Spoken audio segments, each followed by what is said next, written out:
Olá! Você está disposto a saber toda a realidade sobre o aluguel aqui em Portugal? Eu vou falar a verdade e os fatos, vou contar a minha experiência e saiba que não é um processo fácil. Então, se você está disposto a saber sobre isso, fica comigo até o final desse vídeo. Professora Daniele Lago falando e sem mais enrolação, vamos a isso. Bom, é isso mesmo, vamos falar sobre aluguel. O aluguel aqui em Portugal é o arrendamento. Então, se você está vindo para cá, muito provavelmente você vai precisar arrendar uma casa. Existem vários sites onde você pode procurar pelas possibilidades de arrendamento. Vou dar alguns exemplos para vocês aqui, que é o Idealista, o Imovirtual, o próprio OLX. E sim, muitas vezes funciona, tem pessoas que alugam por esses sites, né? Eu já vi arrendamentos darem certo nesse site, mas cuidado. Cuidado que esses sites também tem pessoas ali que fazem anúncio para tentar te passar a perna, para tentar levantar vantagem. Tem muito golpe também, principalmente para você que está aí no Brasil. Eu vou mostrar na prática que isso acontece. Há uns meses atrás eu estava querendo mudar de casa. Se vocês olharem, meu cenário mudou, as coisas mudaram porque eu mudei de casa. Eu comecei a procurar, falei com os meus colegas de trabalho, falei com muitas pessoas que eu estava procurando lugar para arrendar. E teve uma colega minha que me mandou várias opções aí de imóveis para tentar arrendar. E numa dessas ela me mandou uma opção de imóvel do Idealista. Vou deixar a nossa conversa aqui do lado, ó, o imóvel para vocês verem a fotinho. Imóvel assim, com preço legal, não era demasiadamente barato. Cuidado que às vezes nós achamos, tá dentro do preço, então quer dizer que não é golpe. Não era demasiadamente barato, era um imóvel que estava ali de acordo, mas só tinha a primeiro alerta, que só tinha um e-mail de contato, não tinha telefone. Eu mandei um e-mail, até esperei a resposta. Veio uma resposta que a pessoa não estava aqui em Portugal e que ela fazia um arrendamento, um aluguel como se fosse o Airbnb. Ou seja, você não via o imóvel antes. Como ela não estava aqui, você depositava um valor para ela do primeiro mês. Aí no dia que fosse fazer a mudança, ia um motoboy, alguém até lá te entregar a chave. E você tinha 24 horas para desistir se você não quisesse ficar com o imóvel. Só que não tinha uma empresa por trás, não tinha nada por trás, achei aquilo ali muito suspeito. Eu já estando em Portugal, falei, não vou alugar nada sem ter certeza, sem visitar primeiro e sem ter certeza que o imóvel está nas condições que eu gostaria. E poucos dias depois, eu resolvi entrar no anúncio de novo para ver. E olha a surpresa, tinha uma mensagem do Idealista, do site. Eu vou colocar aqui do lado para que vocês possam ver a mensagem, para ter um cuidado. O anúncio era suspeito e que ele tinha sido desativado por causa disso. Da mensagem, vou ler aqui para vocês. Cuidado, anúncio suspeito. A nossa equipe de qualidade desativou. Então, por que isso acontece? Quando desativa esse e-mail é porque eles percebem que existiu ali uma tentativa de fraude, uma tentativa de golpe, teve denúncias, eles foram ver e realmente identificaram que não era um anúncio real. Então, cuidado para não cair nesses golpes. Eu não aconselho vocês a arrendarem, alugarem imóveis ainda do Brasil sem ver o imóvel ou sem ter alguém de confiança que o faça. Tenha bastante cuidado, muito cuidado mesmo para não cair em golpe, porque é muito dinheiro e não dá para perder dinheiro assim nesse processo de imigração. Esse é o primeiro detalhe, é o primeiro ponto que eu queria abordar com vocês. O segundo ponto, solicitações exageradas, principalmente por parte das imobiliárias. Mas antes de eu falar sobre isso, se você está gostando desse vídeo, já deixa aquele like para me ajudar a indicar para o YouTube que o vídeo é bom, que tem conteúdo de qualidade, para que ele possa também indicar esse vídeo para outras pessoas. Então assim, falando de novo da minha experiência, eu vou partilhar aqui com vocês a conversa que eu tive com alguns corretores de imóveis. Antes de falar dessa conversa exatamente com os corretores de imóveis, eu vou dizer para vocês a situação que eu estava e que é melhor, com todo respeito, mas é melhor do que da maioria das pessoas que acabaram de chegar aqui. Por que eu digo que é melhor? Porque eu já tinha 3 anos que eu estava morando em Portugal, eu tinha um contrato de trabalho, meu marido tinha um contrato de trabalho, nós tínhamos o IRS, que é a declaração de imposto de renda dos anos anteriores já, e nós tínhamos muitos comprovante já aqui em Portugal de que nós tínhamos condição de pagar as rendas. E, inclusive, nós tínhamos os extratos das finanças, que é um órgão do governo, onde mostra que até aquela data todos os nossos aluguéis anteriores foram pagos em dia. Claro que isso não é uma garantia, mas é uma demonstração de que nós cumprimos com as nossas obrigações, que nós cumprimos com os aluguéis. Isso era repassado para os corretores de imóveis.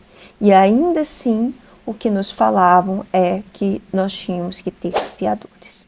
E nós não temos fiador aqui em Portugal. Vou mostrar aqui para vocês a primeira conversa que eu tive com um dos corretores de imóveis, que foi pelo WhatsApp. Assim, quando eu falei com um dos corretores que eu não tinha fiador, ele me sugeriu ver uma garantia bancária. Essa garantia bancária eu imaginei que fosse como um seguro-fiança no Brasil, mas não é. Não se engane achando que é igual um seguro-fiança, que é diferente. Então, a conversa que eu tive com o corretor, eu vou deixar aqui do lado para que vocês possam ver aqui pelo menos uma parte dessa conversa e entender o que está acontecendo. Eu perguntei sobre alguns imóveis que eles tinham para arrendar aqui em Portugal e a conversa foi assim. Ele me perguntou se eu tinha olhado a garantia bancária, que nós já tínhamos conversado sobre a garantia bancária. E eu falei com ele que eu estava a olhar outras possibilidades, mas nisso nós já tínhamos tido uma conversa antes, eu já tinha falado do IRS, já tinha falado do que nós tínhamos os contratos, né, de trabalho, já tinha falado sobre tudo. Aí ele só fala que ele está perguntando isso porque as pessoas vão perguntar, quando ele entra em contato para marcar visitas, vão perguntar a ele se nós temos o fiador, e ele falaria que não, que era garantia bancária. Eu falei com ele que a garantia bancária estava sendo difícil, que me parecia ser um valor elevado. A verdade é que eu ainda não tinha ido no banco, mas eu fui, daqui a pouquinho eu conto como é que era no banco essa garantia bancária. E falei com ele que eu estava tentando ver que seria mais fácil se ele conseguisse algum imóvel ao fiador. E vejam só, eu vou ler para vocês o que ele escreveu e vou deixar aqui do lado também para que vocês possam acompanhar. Olha só. Daniele, a única forma de aceitarem um contrato sem fiador é com pagamentos adiantados de 6 meses a 1 ano, ou 5, 6 ou mais cauções para irem andando para frente, como salvaguarda sem falhar um pagamento. Então vamos lá.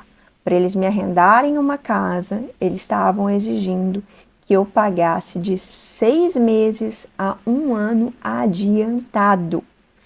Então, se você pensar num arrendamento aí, num aluguel, você deve ter um valor em mente que você pensa. Agora me diz, você tem, deixa aqui embaixo nos comentários para mim, você tem de 6 a 12 meses para pagar adiantado? Não é questão de não ter o dinheiro, é questão de que eu não tenho dinheiro desse para deixar parado. É muito dinheiro para ficar parado na mão do dono do imóvel. Eu preciso do dinheiro que eu tenho no banco, eu preciso daquela reserva. Principalmente quando nós acabamos de chegar em Portugal. Não era o caso, mas principalmente para quem acabou de chegar. Aquele dinheiro ele serve para uma série de outras coisas, para você sobreviver nos primeiros meses. Como é que você vai se comprometer com uma quantia tão grande? E ele ainda coloca mais. Sem fiador ou sem essa disponibilidade de adiantar rendas, geralmente são poucas, é impossível. Aí vão falar, mas isso foi um corretor específico, foi uma agência específica? Não, eu fui atrás de outra agência e vamos ver a conversa que eu tive com a corretora da outra agência. Dessa vez não foi pelo WhatsApp, foi por mensagem de texto. Eu também já tinha explicado toda a minha situação para ela. Ela tinha ficado de agendar, mas ela acabou por não me responder a mensagem. Então eu respondo de novo para ela falando que eu aguardo um contato e ela me volta com a pergunta do fiador. E aí eu falei para ela que eu não tinha fiador, mas que eu podia ver a garantia bancária. Como eu já falei, espera que eu vou explicar como é que é a garantia bancária. Olha o que ela escreveu aqui para mim. O que os proprietários estão pedindo são 2 meses de renda, ou seja, 2 meses de aluguel, mais 10 meses de caução, ou seja, caução é um dinheiro que fica parado, de garantia ali para ele, e 2 meses de depósito devolvidos no final do contrato se a casa estiver no estado que receberam. Isso para o contrato de 1 ano. E como se não fosse o suficiente, ela ainda coloca, para além disso, pedem IRS, que é o imposto de renda aqui, e recibos de vencimento, ou seja, que é o seu contra-cheque. É É essa a situação que as imobiliárias aqui em Portugal estão solicitando. Essa foi a minha experiência aqui em Lisboa, mas pelo que eu converso com as pessoas aqui, eu vejo que isso é transversal a Portugal todo. Então, a maior dificuldade que vai ter aqui é realmente o arrendamento. E como se não fosse pouco, os valores dos arrendamentos aqui também são muito caros. Se você ainda está esperando eu falar da garantia bancária, eu vou explicar o que é agora, mas não acho que eu vou resolver o teu problema. A de garantia bancária, para 1 ano de aluguel, o que você tem que fazer? Eu fui no banco conversar, essa orientação que eu recebi no Banco Milênio. Talvez tenha algum outro banco que faça alguma coisa diferente, mas eu fui no meu banco conversar com o gerente, que é da minha confiança, para ver qual era a orientação que ele tinha para me dar. E o que ele me explicou é que a garantia bancária funcionava da seguinte forma: eu tinha que depositar o valor do tempo que essa garantia ia valer. Então, se eu ia fazer um contrato de 1 ano, eu tinha que depositar o valor de 12 meses do arrendamento em uma conta bancária. E o que o banco faz? Ele ainda te cobra uma taxa para administrar esse dinheiro. Então, você vai ter que pagar uma taxa para o banco. Essa taxa, ela é por volta dos 5%. E além de ter que pagar esse 5% para o banco, você fica com esse dinheiro preso. E ao final de 1 ano, o banco decide, né? Decide entre aspas, mas ele vê de quem é de direito aquele dinheiro. Então, é uma conta como se ficasse no seu nome e no nome do proprietário do imóvel. E esse valor não é mais meu e também não é do proprietário do imóvel, ele está sobre a gerência do banco. E no final de 1 ano, se eu mostrar que eu paguei todas as rendas em dia, o banco me devolve o dinheiro. Se eu não tiver pago as rendas, tiver pago só uma parte, o banco faz a administração disso para pagar tanto para o senhorio quanto para pagar, né, senhorio ou proprietário do imóvel, tanto para o senhorio quanto para mim, o que for de direito para cada um. Então, a única diferença da garantia bancária é que, em vez de você entregar o dinheiro para o proprietário do imóvel, você entrega o dinheiro para o banco. E o banco é que administra. O que eu acho que é mais interessante, porque, assim, garantir que o banco vai te devolver o dinheiro no final é muito maior do que acreditar que o senhorio vai te devolver o dinheiro no final. Mas eu não estou aqui para colocar em dúvida a idoneidade de ninguém, vamos acreditar que os senhorios vão entregar, não é essa a questão. A questão é que estão exigindo muito. E com relação aos valores, os valores estão extremamente altos. Sério, não tá barato. Mas antes ainda de continuar, eu vou te pedir para inscrever aqui no canal. Tem um botãozinho de inscreva aqui do meu lado. E obrigada desde já para quem deixou o seu like. Bom, continuando aqui, com relação aos valores. Os valores estão extremamente altos. Você não consegue, em Lisboa, eu não estou dizendo fora da cidade de Lisboa, né? Quando você sai de Lisboa, talvez você consiga um pouquinho menos. Mas dentro de Lisboa, você não consegue fácil um apartamento. Quando eu estou falando de um apartamento T1 ou um T0, lembrando que T1 é de um quarto, T0 é quase que uma kitnet ali. Você tem um quarto, uma cozinha e um banheiro, que é uma casa de banho aqui. Um apartamento muito pequeno, por menos de 800 euros. É puxado. Tá? Isso eu estou dizendo um apartamento mobiliado e que dê para se arrendar. Então, os valores estão muito altos. Isso aqui em Lisboa. Mas assim, se você quer realmente saber valores, eu vou te indicar aqui, eu já tinha falado sobre isso no início do vídeo, agora falando de uma forma assim, bastante direta, os sites aonde você pode procurar sim. Cuidado que não são sites confiáveis, como eu mostrei aqui no início do vídeo, são sites aonde você pode ter também enganações. Mas ainda tem uma dica no final para conseguir o teu imóvel, então espera, não vai embora ainda não, que é o Idealista, o Imo Virtual, OLX e Sapo Casa. Então, esses 4 sites eu vou deixar aqui embaixo na descrição do vídeo. Os 4 para vocês podem entrar para pesquisar e para ter uma ideia de valores na região onde vocês pretendem morar. Não adianta eu ficar falando valores aqui porque vai variar muito da região de Portugal, mas ali já dá para ter uma boa ideia da realidade. Agora, se você chegou em Portugal e quer mesmo arrendar e aluguel, eu vou te falar para vocês como foi mais fácil no meu caso do meu marido e foi como nós conseguimos arrendar o apartamento que nós estamos hoje, com todas essas dificuldades. Foi através de indicação. Ah, mas eu não conheço ninguém. Não conhece? Então vai bater de porta em porta, vai sair na rua. Se tiver portaria, pergunta. Nem todos têm portaria, muitos prédios aqui não tem portaria, mas se tiver portaria, pergunta o porteiro, pergunta se sabe alguma coisa, vai na farmácia, vai na pastelaria, que é a padaria, vai no talho, que é o açougue, enfim. Vai nos lugares naquela região que te interessa e pergunte. Ah, por um acaso não sabe de nenhum imóvel para arrendar aqui na região? Aí ele vai te falar, não, não sei, ou eu sei.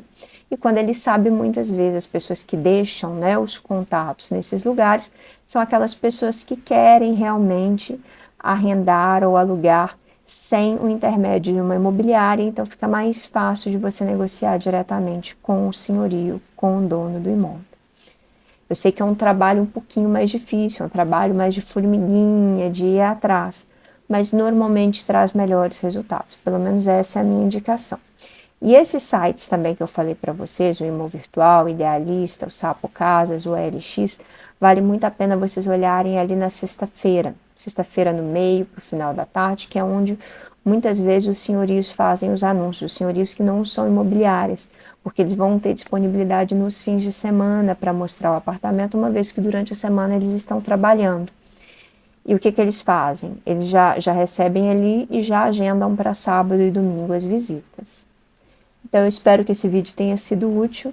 Se você tem uma sugestão de vídeos, tem coisas que você quer saber, deixa aqui embaixo para mim nos comentários. E se você gostou, deixa o like. Um beijinho, qualquer dúvida aqui embaixo.